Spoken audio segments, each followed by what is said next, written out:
No, I will work with the club on that. I think it's, like I said, the players that have come in here over the last couple of years, Mark Lawwell, who's headed up the recruitment team here, has done a fantastic job. It's a market he knows really, really well from his previous job, so he understands the players, but he's also got a very good team of people behind him. So I trust in their work. Of course, they'll always be put forward to me, and I'll have a look at it. But yeah, some of those players were identified before I came in, so it was about giving the blessing, and some of them been identified whilst we have been in. So it's just a continuation of working together, which is important. And like I say, part of coming back, I know where the club is at. I know the model that's in place, and we hope that we can maximise that and then develop the players on the field. Barry, you got your wish. Ange Postecoglou has gone, but it's Brendan Rodgers who's back. How are you feeling about it 5 days to go? Yeah, listen, what you want, Paul, is you want not just real good players in Scotland, you want real good managers, and that's certainly what Brendan Rodgers is, with the success he's had throughout his managerial career. I was surprised that he did come back, but listen, I know what it's like up here. It's tough sometimes, but also it's a massive pool the size of both Rangers and Celtic. So I wasn't overly surprised when Postecoglou left that Brendan Rodgers did come back as Celtic manager, because he was out of job as well, Paul. So I'm sure he'll come and he'll change his style slightly. There's no doubt about that. You can see it slightly in Celtic's pre-season games that has been tweaked. Where do you think he's going to strengthen?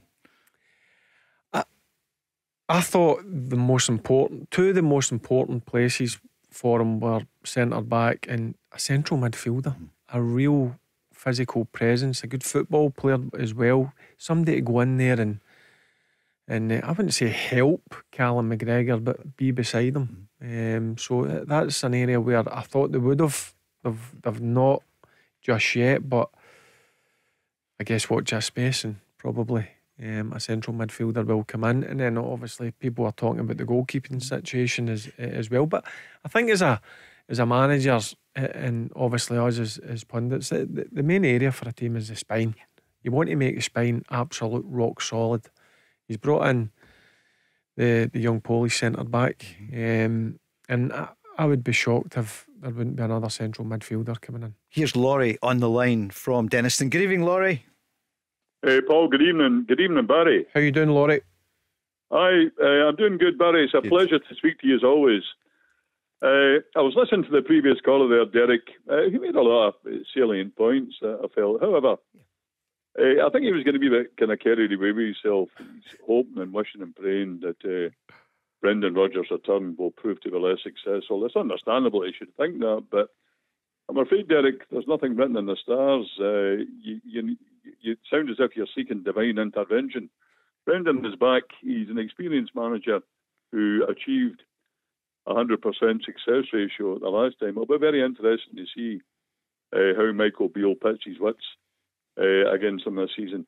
I was looking at Celtic signings thus far, and they've spent quietly £14.3 million if you include the £1 million to seal the permanent signing of Ivata.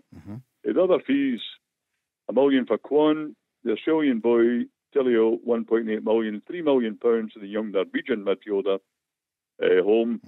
Yang, the winner, winger, £2.5 million, and of course £5 million for the young Polish defender Nawrocki. But I still think there's plenty to be done, needing done. I do think, as Barry does, that they do need maybe another central defender, and I think a competitor is needed for the goalkeeping position. It seems to me that Joe Hart now is beginning to make quite a lot of mistakes.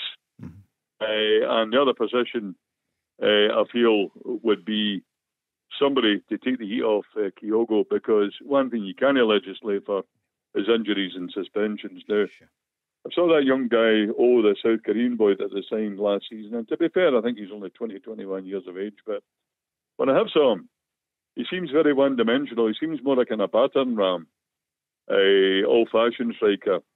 And I think we need somebody who's going to be clinical up front, because at the moment I feel that too much will be reliant on Kyogo's shoulders. Talking of shoulders, he's got a suspect shoulder, I'm reading, and there's a possibility he might need time out for surgery. Brendan Rodgers has said he'll leave that to him to choose when he wants to get the surgery, but it is needed.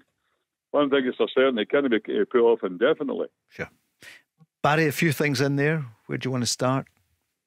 From the point of view of Laurie, what about Kyogo, for example? So there's a shoulder problem. There was last season. Yeah, that's been ongoing for a number of months now. Look, for me, he's such an important player. Listen, that you don't just find him on trees, goal scorers, and he's been an absolute revelation since he's came to this country. Again, young, as Laurie's just said there, and I think that may be an area as well where he will look to bring in maybe a bit of experience through the middle if Kyogo is going to need an operation, because he's a massive miss. Listen, it's not just the goals that he brings to that Celtic team, it's his overall quality, his work ethic, his quality on the ball in terms of his touch and his backup play. Overall, he is an outstanding football player, Kyogo. So he will be a big miss. And if he is going to go in and have surgery, should I say, that will be an area that I'm sure Celtic will be desperate to strengthen. But I'm sure they've got guys where they've earmarked and says if this is going to happen, that they can go and press the button and make it happen. Laurie's saying about a goalkeeper as well, somebody else. Yeah, listen, Joe's come in for a fair bit of criticism. He has made a couple of mistakes. Look, it's always highlighted as a goalkeeper. There's no doubt about it. But one thing Joe does bring us, he brings a hell of a lot of experience. And for me, he's still a very good goalkeeper. What about Dominic Livakovic? He's been mentioned a few times. I don't know anything about him. I'd seen that. That's something that I'll be honest with you, I'd be lying if I says he's a good goalkeeper and blah blah blah. But look, again, that might be an area they may look to strengthen, because Joe has made a couple of highlighted mistakes. But again, I'll go back to it. You're better making the mistakes in pre-season than when the real stuff starts at the weekend. Laurie, how do you think the Celtic fans are going to be, the Green Brigade? How will they be with Brendan Rodgers, with the return of the manager who led them to 2 trebles in a row but left in the middle of the season? I know. What do you think is going to happen? Well, Paul, firstly, let me put on record my feelings about the Green Brigade. I think to some extent they are unfairly maligned in a lot of quarters. They also do a lot of good things at Celtic in terms of raising food for the needy people. And have-nots in society. So that should never be forgotten. I think perhaps they should back off. Brendan is the man in charge, and it's time to move on. Whether they accept him or not remains to be seen. But I think their attitudes may change once the results start going in Celtic's favour. So that's my feeling about the Green Brigade and their relationship with Brendan Rodgers. The Green Brigade don't speak for every Celtic supporter. As voluble and as vocal as they come across at times, Paul. I think you're really measured on that, what you said there, Laurie. Barry, what about the point that Derek made, and Laurie's referred to it, that it doesn't work second time round if you come back to a football club? I think he mentioned the Walter vast Smith. majority of Rangers fans, that's what they'll be hoping. But I'm being honest, I'm giving you my opinion. In my eyes, Brendan Rodgers is a top manager. Not just what he done at Celtic, but you look what he's done in the past. Even with Leicester, albeit he had a tough last 3 months. A couple of top 6 finishes, FA Cup. They won the cup. Was it the FA Cup or League Cup? Yep, the FA Cup. So he was very, very successful down in Leicester, apart from the last 3 or 4 months. Listen, when Celtic managed to bring him back, you're thinking to yourself, wow, what a signing that is. A lot of Celtic fans will be disappointed the way it happened. Listen, that happens in football. Sometimes you've just got to put it aside and move on. And I'm sure the vast majority of Celtic fans will. Yeah. And you were a big part of that success for Walter the second time around. So you saw it firsthand, that a manager can come back, that the fans loved. In terms of Walter, he just had an aura, and he knew the game inside out. No doubt about it, and vast experience. And that's what Brendan Rodgers has.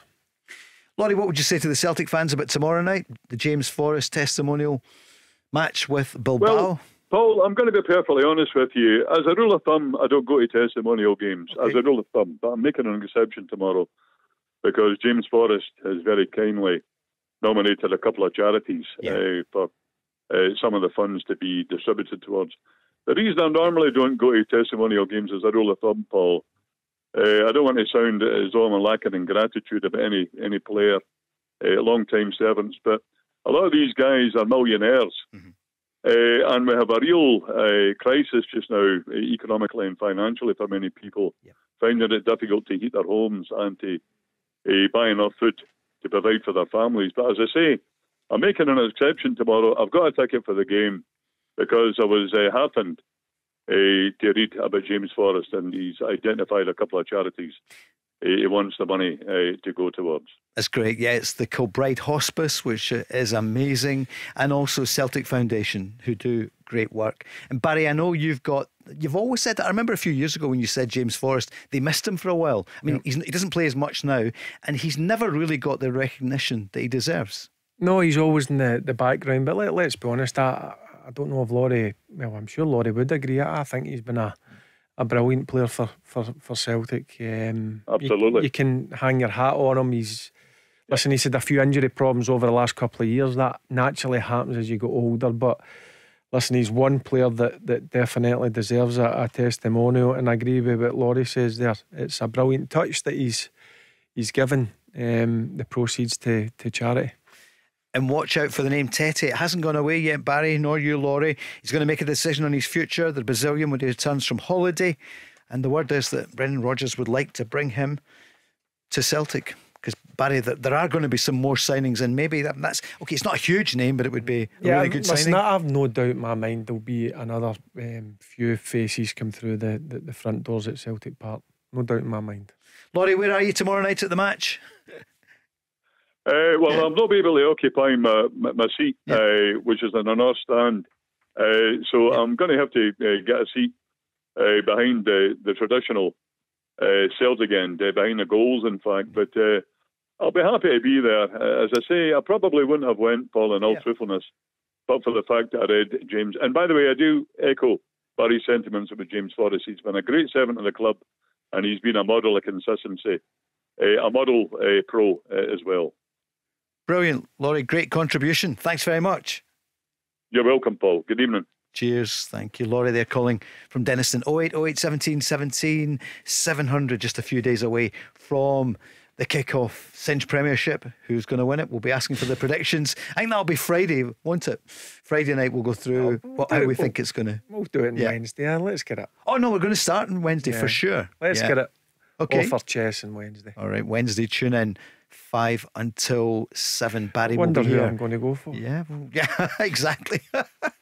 Big Derek used to do that. Rangers are down to 8 players or whatever, but I still think it will be a draw. Actually, and Big Derek was absolutely brilliant. But I just can't wait. I'll be honest with you, Paul. Listen, I'm just looking forward to the season starting and seeing how these players play under. I'm talking about for the Rangers' point of view. How the players play under a bit of pressure, because the pressure's on Rangers. Michael Beale's been clear about that. He knows that trophies need to be won because Celtic were so dominant last season. Here's Richard on WhatsApp. He's saying, evening guys, I was glad to see Michael Beale call out James Tavernier, whose defensive play at the weekend was awful. He's saying it's time he moved up the park. Maybe Dujon Sterling at right back. Tav has got away with it for too long.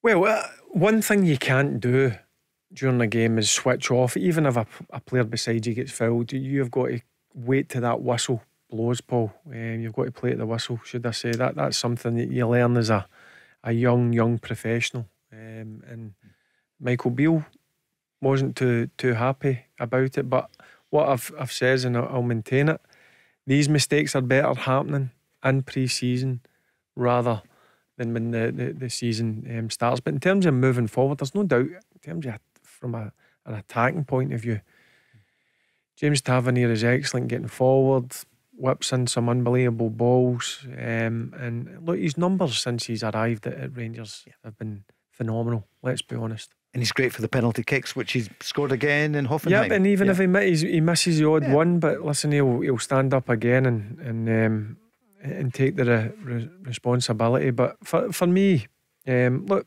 defending has never been his strongest attribute, but I think over the seasons it has got better. There's no doubt about it. And you never listen as you get experience. You never stop learning, and I'm sure that's something that he's working hard on in training.